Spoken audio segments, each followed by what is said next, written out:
Suara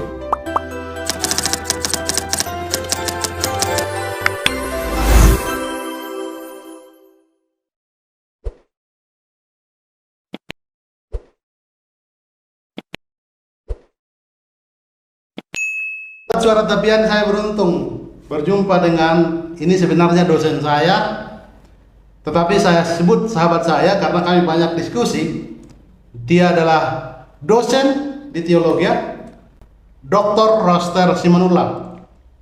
Shalom, Horas Lai. Shalom, Horas, selamat sore Lai, selamat sore semua pemirsa. Saya panggil Lai ya, Ya. walau dulu dosen saya.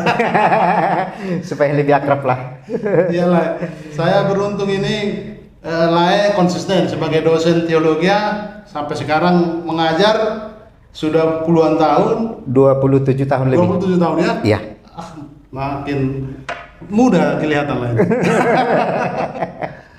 Ya Lai, saya undang Lai di podcast di ruangan kecil Suara Tapian ini membicarakan satu tema, bagaimana gereja menghadapi tantangan era digital sekarang. Ya. Bagaimanapun kita tidak bisa menafikan ruang digital ini adalah pertaruhan. Ya.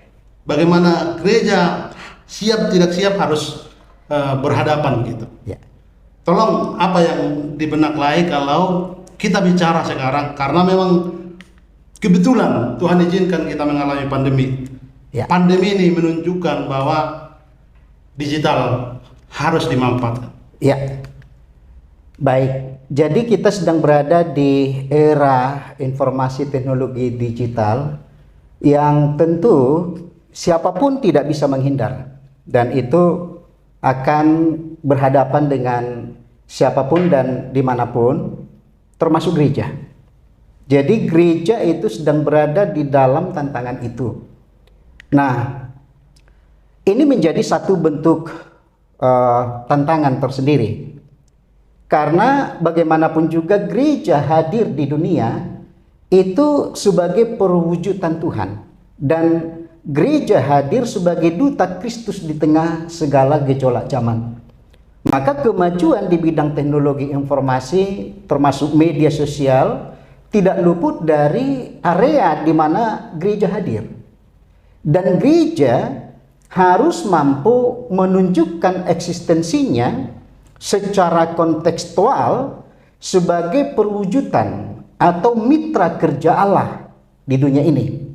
Jadi di dalam melakukan panggilannya, baik itu melalui persekutuan, melalui pelayanan, melalui kesaksian, tentu tidak lepas dari semua konteks yang sedang dihadapinya. Nah, maka itu gereja harus memiliki cara pandang yang baru dalam memandang realitas Allah yang transenden dan juga yang imanen di tengah-tengah segala gejolak dan perkembangan teknologi yang ada.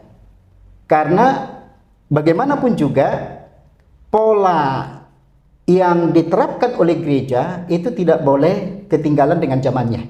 Jadi gereja harus senantiasa mengikuti segala bentuk tantangan yang ada di setiap generasi. Maka itu gereja dituntut untuk memiliki strategi baru, inovasi baru, mental baru untuk menghadapi kenyataan yang ada. Kebiasaan baru, termasuk pelayanan baru, adaptasi baru dengan dunia online, virtual, offsite, dan juga sosial media. Maka itu menjadi beban tersendiri bagi gereja, bagaimana menghadirkan diri di tengah pergumulan seperti ini. Nah, pergumulan gereja di era digitalisasi ini tentu menjadi satu tantangan tersendiri. Karena gereja hadir secara langsung untuk membawa kontribusinya di tengah kehidupan dunia yang penuh perubahan dan ketidakpastian ini. Dan berita yang disampaikan oleh gereja harus selalu relevan dan juga kontekstual. Jadi artinya bahwa gereja hadir di dunia ini membawa buah dari karya Kristus disalib untuk menebus manusia dari dosa. Maka gereja dipanggil bukan untuk berkompromi dengan dunia, tetapi membawa transformasi baru di segala bidang tentunya. bukan hanya dalam bentuk seremonial aktivitas rohani, tetapi termasuk di dalam bidang kesehatan, bidang sosial, bidang ekonomi, bidang politik, bidang seni budaya, dan juga keagamaan. Nah, gereja harus melihat apa yang sedang terjadi, termasuk memperhatikan jeritan yang ada di masyarakat. Gereja tidak boleh menempatkan diri terisolir dari masyarakat atau hanya memikirkan perkara-perkara rohani, perkara-perkara surga semata, tetapi harus memikirkan keadaan masyarakat secara real dan mampu memberi kontribusinya. Gereja sebagai duta Kristus di dunia ini tentu memiliki tanggung jawab. Gereja diberi tanggung jawab untuk menjalankan misinya dalam membawa mandat sosial, budaya, politik, ekonomi, perdamaian, dan selanjutnya, dan menjadi garam dan terang di tengah-tengah dunia dengan segala gejolaknya. Sehingga ini kan tidak mudah ya, tidak mudah. Gereja bertanggung jawab mendengarkan segala jeritan yang memilukan dari orang-orang yang memilukan, dari orang-orang yang memiliki berbagai pergumulan. Apalagi misalnya sudah selesai masa pandemi, entah pergumulan ekonomi, pergumulan sosial, dan lain sebagainya. Sehingga gereja itu harus menjadi mata, menjadi telinga, menjadi mulut, menjadi tangan, menjadi kaki. Terlebih menjadi hati Allah. Nah, bagaimana gereja memanfaatkan era digital ini dalam memperluas jangkauannya untuk menjangkau jiwa-jiwa tadi? Gereja diberi tanggung jawab untuk membawa shalom di tengah-tengah masyarakat dan menjadi utusan Allah di dunia ini untuk menghadirkan Kristus secara real, sehingga konsep Allah tidak semata-mata menjadi abstrak, tetapi bisa dirasakan. Di era digitalisasi ini tentu dengan mandat dan tanggung jawab gereja tadi tentu tidaklah mudah, bukan tanggung jawab yang ringan ya.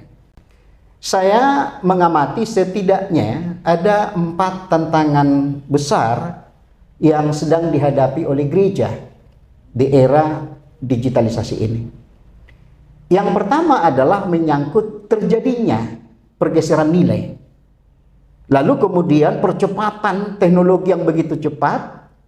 Lalu kemudian juga manusia itu menjadi dewa atas dirinya. Dan juga munculnya pergerakan apa yang disebut dengan anti agama.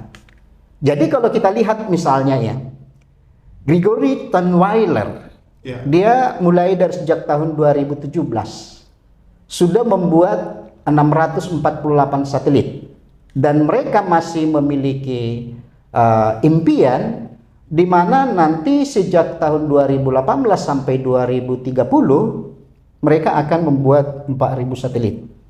Ini berarti apa? Dunia yang kita tempati ini sedang dibungkus oleh teknologi. Sedang dibungkus oleh teknologi.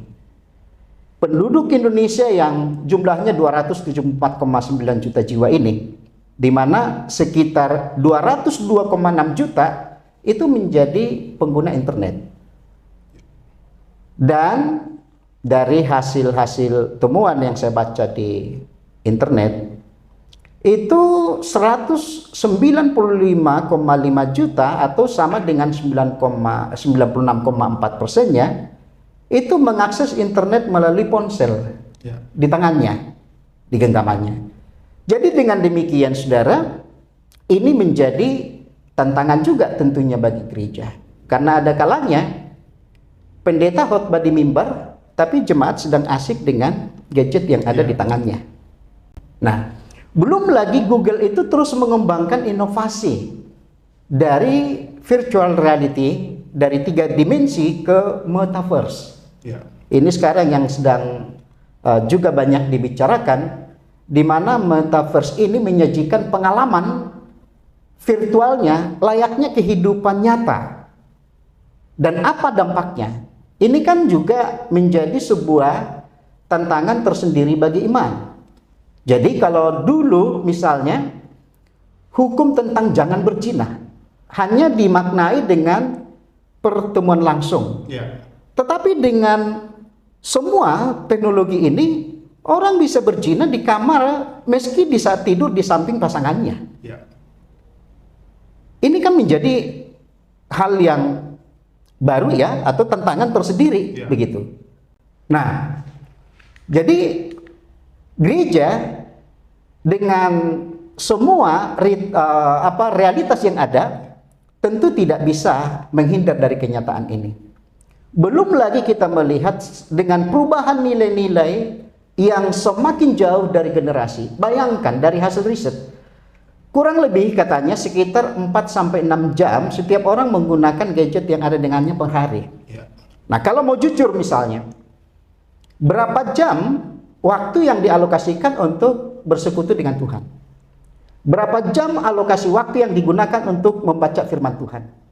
Dengan sekian jam, informasi yang masuk melalui media yang dia baca, sehingga ini menjadi sangat mengkhawatirkan. Doktrin mana yang akan lebih mempengaruhi hidupnya? Jangan-jangan doktrin dari media informasi yang dia baca itu jauh lebih mempengaruhi pemikirannya, konsepnya, ketimbang firman yang dia baca yang hanya 10 menit. Belum lagi dengan tiada lagi batas jarak, waktu dan tempat. Oleh karena digitalisasi ini, itu membuat segala hal bisa diakses di mana saja. Jadi contoh misalnya dengan keputusan SCOTUS, Mahkamah Agung di Amerika, yang membolehkan pasangan homo dan lesbi, di mana anak-anak, remaja apa semua bisa baca ini. Dan ini setidaknya bisa mempengaruhi konsep berpikirnya, bisa membuat polarisasi sehingga mengakibatkan nilai-nilai etika Kristen, nilai-nilai iman yang selama ini dia genggam kuat, itu lama-kelamaan bisa terjadi erupsi, bisa terjadi pergeseran. Ya. Bisa terjadi pergeseran. Dan berbagai media lainnya. Jadi era streaming ini siapapun, dimanapun, kapanpun tidak ada lagi batas, tidak lagi jarak. Lokasi apa dan bahasa pun juga tidak lagi menjadi jarak saat ini.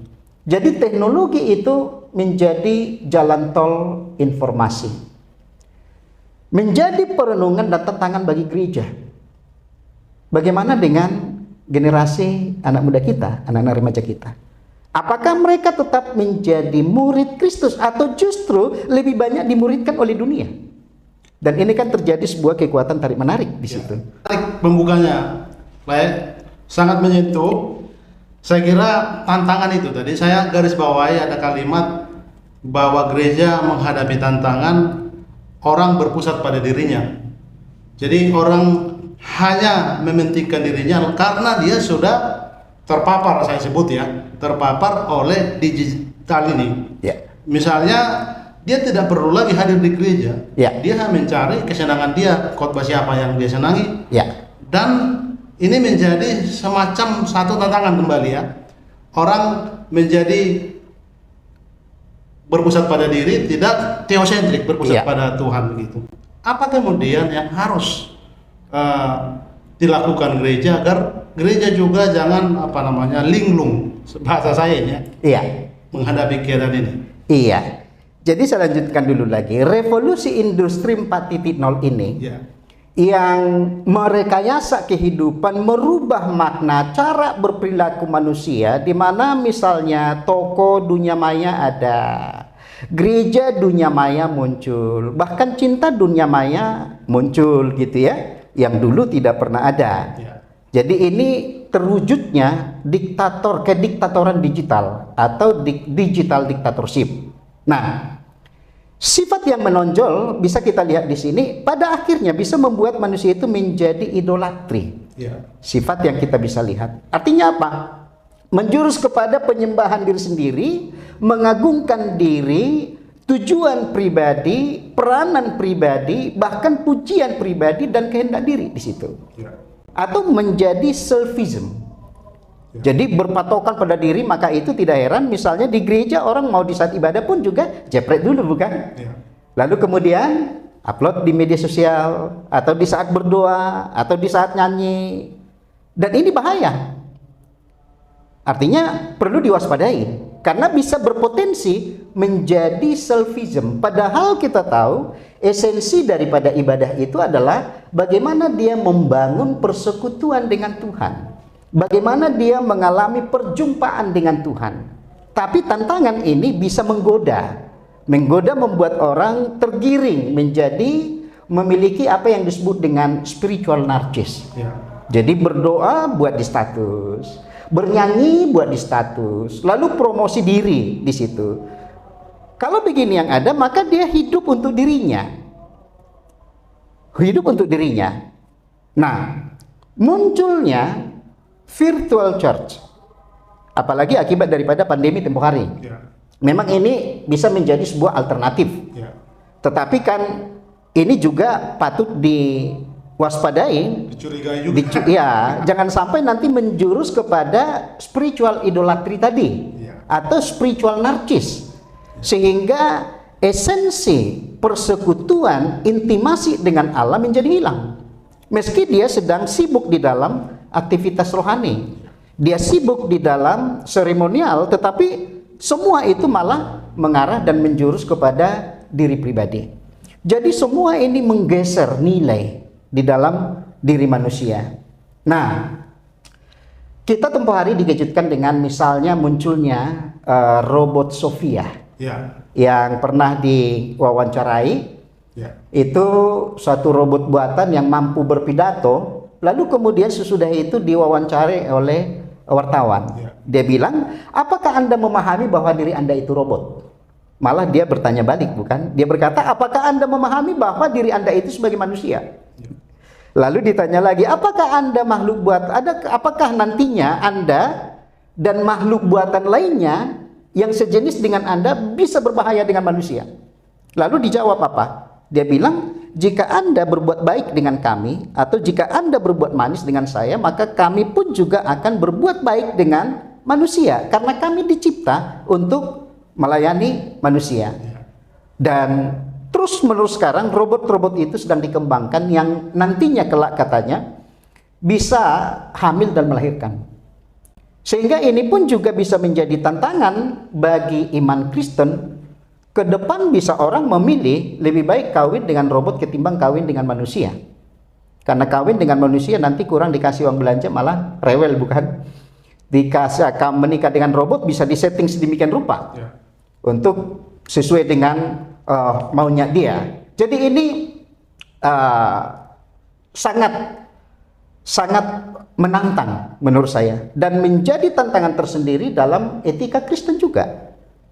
Apakah kira-kira ini bisa diterima dalam iman Kristen atau tidak? Tentu kan tidak hitam putih untuk menjawab. Artinya tidak segampang membalikan tangan. Perlu kajian-kajian etis teologis gitu. Nah, beberapa tahun yang lalu muncul seorang biarawati di Amerika juga. Dia pernah mengusulkan supaya dimunculkan itu pelayanan pastoral digantikan oleh robot buatan. Jadi itu yang dimanfaatkan dengan artificial intelligence. Ya. Lalu kemudian ini yang disebut dengan post-human threshold. Lalu alasannya mengapa? Dia bilang karena makhluk buatan ini bebas gender dan sekaligus mengurangi patriarkat dalam gereja. Nah, lalu kemudian ini kan juga menjadi satu bentuk perenungan ulang bagi kita. Apa iya? Bagaimana kalau ke depan misalnya robot-robot itu akan bisa disetting sedemikian rupa untuk melakukan kegiatan pastoral, bahkan khotbah di mimbar? Bisa enggak? Dan bagaimana kira-kira? Gitu kan? Ini kan juga menjadi sebuah tantangan tersendiri. Butuh kajian-kajian teologis yang mendalam untuk itu. Karena pada intinya sebetulnya manusia itu adalah makhluk yang membutuhkan persekutuan. Intimasi dengan, bukan hanya dengan Tuhan, tapi satu dengan yang lain gitu.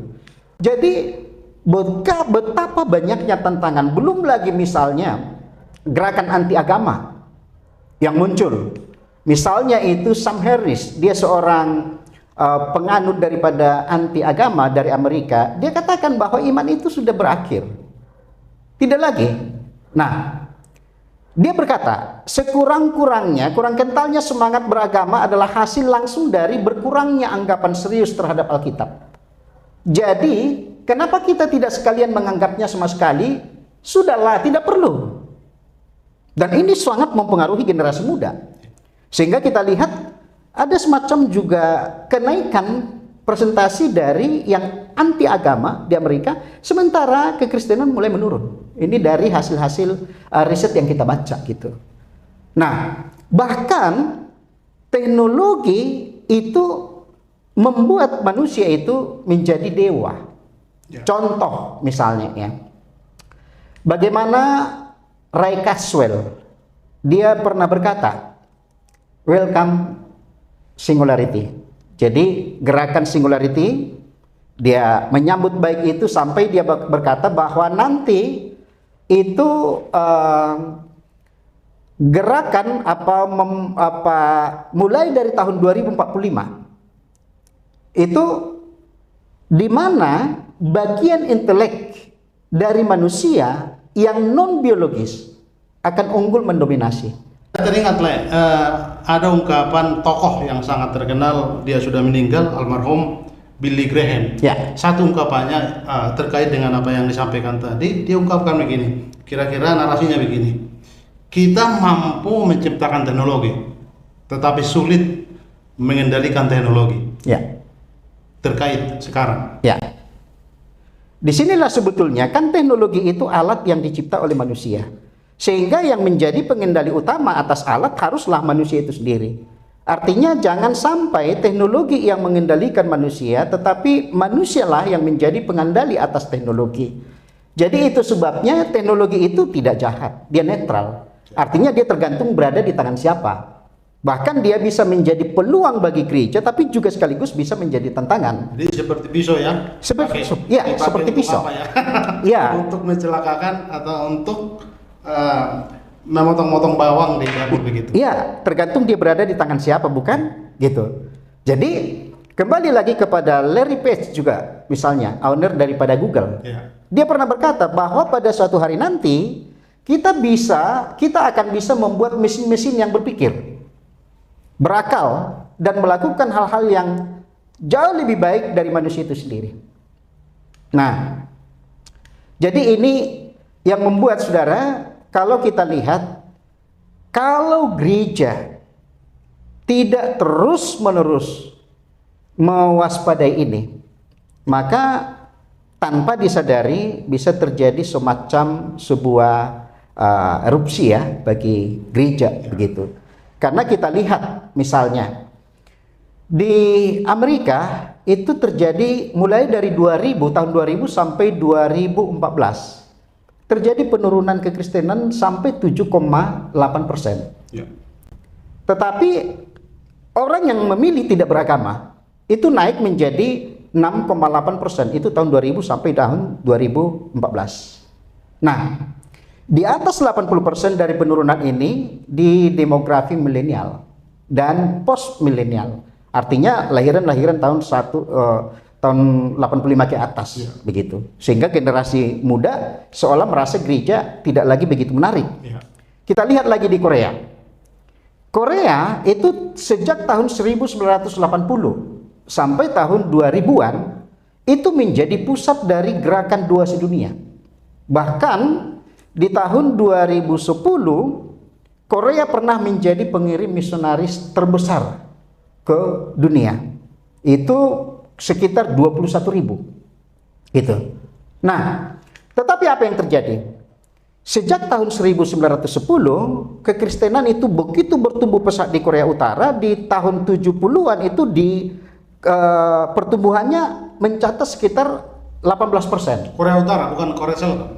Korea Utara. Okay. Nah, kemudian 29,2% itu di tahun 2010, sementara sejak tahun 2015 itu malah kurang dari 18%. Nah, kini katanya hanya 3% anak-anak usia 16 sampai 21 tahun yang mengaku dirinya Kristen di sana. Ini kan sangat memprihatinkan. Bagaimana negara yang dulu pernah menjadi pengirim misionaris terbesar, tapi kemudian kekristenan itu menurun drastis. apalagi untuk generasi muda. Ini tentu menjadi sangat memprihatinkan bagi gereja Tuhan. Jadi kalau begitu, kembali ke pertanyaan lain tadi, apa yang harus dilakukan oleh gereja kalau begitu gitu? Nah, tentu gereja sebagai duta Kristus tadi, dia menjadi agen daripada perubahan di dunia ini, tidak semata-mata melihat era digitalisasi ini sebagai ancaman, tetapi juga menjadi peluang.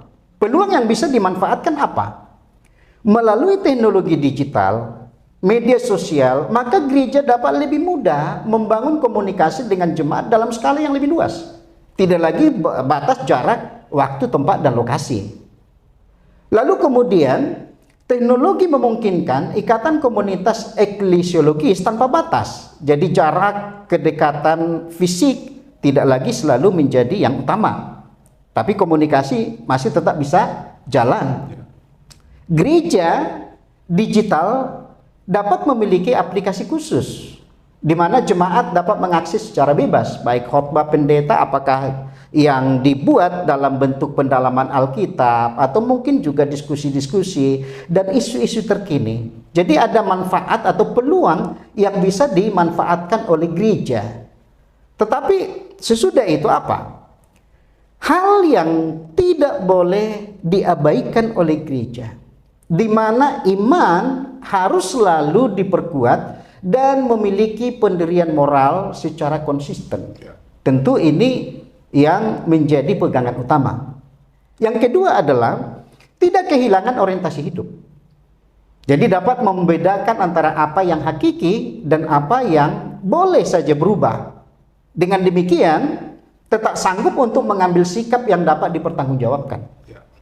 Saat ini kan meskipun pandemi sudah hampir berlalu, ya, artinya ibadah di gereja sudah bisa diizinkan 100%, tapi kenyataannya dengan banyak teman-teman yang jadi gembala, beberapa gereja tingkat kehadiran jemaat masih sampai pada 60%. 40% belum. Bahkan ada teman yang dulu gerejanya kontrak, tidak mampu lagi membayar kontrakan, malah tutup sudah. Itu tantangannya ya? Itu tantangan. Karena lain kan di dunia akademik, tempat persamaan para calon-calon hamba Tuhan itu dididik di sekolah tinggi teologi ya. Berada di satu lingkungan STT les ya. Salah satu pimpinan di les. Kira-kira apa yang tadi kaum muda itu agar mereka tidak a priori tentang misi mengembangkan kabar baik ini, mereka tidak hanya melihat dari sisi digitalnya, tetapi juga sadar bahwa secara holistik dia harus tahu apa tugas panggilannya. Ya, tentu harus mendidik mereka untuk berpikir kritis dan objektif agar tidak mudah terpengaruh, sehingga bisa membedakan tadi mana hal yang hakiki dan mana yang tidak hakiki, mana hal yang sangat mendasar yang tidak bisa berubah dan mana hal yang bisa berubah. Artinya teknologi ini kan alat. Karena dia alat, maka bagaimana dia bisa memanfaatkan kemajuan teknologi itu sebagai sarana, sebagai alat untuk jangkauan Injil. Itu yang pertama. Yang kedua adalah tentu harus tetap ikut berpartisipasi tanpa takut dan ragu, dengan tidak menutup diri atas semua dimensi kehidupan yang ada di tengah masyarakat yang serba berubah ini, dengan tetap harus menjadi saksi Kristus bagi dunia. Karena tugas pastoral itu kan bagaimana dia menghadirkan Allah secara nyata dengan karya-karyanya di dunia nyata, dan membuat jemaat itu hidup sebagai pengikut Kristus, mampu mewujudkan imannya dalam hidup sehari-hari secara konkret, apapun tantangannya. Jadi kan tiap generasi memang beda tantangan. Di zamannya Musa juga ada tantangan tersendiri, di zamannya Paulus tantangan tersendiri, di zamannya Nuh tantangan tersendiri. Jika zaman ini gereja dihadapkan dengan era digitalisasi, menjadi tantangan tersendiri, tapi itu hanya menjadi alat yang bisa dimanfaatkan bagaimana mewujudkan Kristus secara nyata dengan karyanya di dunia ini. Tapi bagaimana juga pendapat, misalnya masih ada juga segelintir kelompok, misalnya gereja yang anti membuka handphone kalau membuka Alkitab begitu, dilarang begitu. Apa pendapat Anda? Mungkin punya alasan-alasan tersendiri ya, karena memang misalnya ya, demi menjaga konsentrasi. Ya. Karena ada kalanya dengan membawa handphone, lalu membuka Alkitab di handphone, tapi pada akhirnya tergoda. Masuk nanti WA, masuk apalagi Facebook, akhirnya tergoda membuka itu. Tetapi bagaimanapun juga, mulai dari sejak awal, Allah menggunakan berbagai cara dan metode. Kalau dia bisa konsisten misalnya dengan menggunakan itu, ya kenapa tidak gitu kan?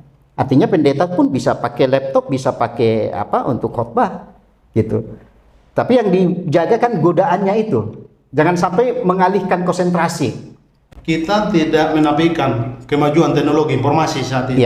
Ya. Kami juga bayangkan, misalnya kami di jurnalis itu sekarang punya tantangan baru karena dia berkompetisi dengan wartawan warga disebutkan. Jadi orang bisa mengupload atau membuat beritanya di berita media sosial, padahal bukan wartawan gitu. Ya. Ini kita bisa tidak nafikan. Artinya tantangan di semua profesi ini ada.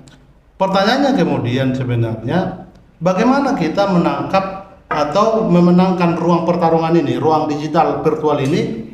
Karena bagaimanapun tidak mungkin kita tidak merespon begitu. Ya. Panggilan pelayanan tidak boleh surut dalam kondisi apapun. Jadi goal atau sasaran utama yang mau dicapai adalah bagaimana Injil itu disampaikan. Di masa krisis ini gereja justru memberikan pelayanan yang bisa lebih maksimal karena jangkauan bisa lebih luas ya. Jangkauan bisa lebih luas. Maka gereja itu harus mengoptimalkan, malah mengoptimalisasi penggunaannya sebagai sebuah metode untuk membawa jiwa bagi Kristus. Jadi goal utama itu adalah bagaimana sasaran Injil itu bisa tercapai. Ya, mungkin pertanyaan terakhir ini. Baik, terima kasih sudah hadir di tempat kami ini. Bagaimanapun ruang digital, Ya. hal yang baru yang harus kita respon karena di sana juga bertarung konten-konten positif, tapi juga banyak konten-konten negatif yang justru banyak hoax juga. Ya. Agar kita bisa mewarnai konsistensi kita, kesabaran kita, apa pesan moral dari lain? Diperlukan itu pembaharuan secara terus-menerus, pembaharuan rohani secara terus-menerus dan ketergantungan total kepada Allah. Dengan berjuang mempertahankan kesalehan hidup. Tetapi di pihak lain memiliki kemampuan intelektual yang baik, yang arif, yang bijaksana sehingga sanggup mengambil sikap menghadapi ideologi-ideologi kemodernan ini.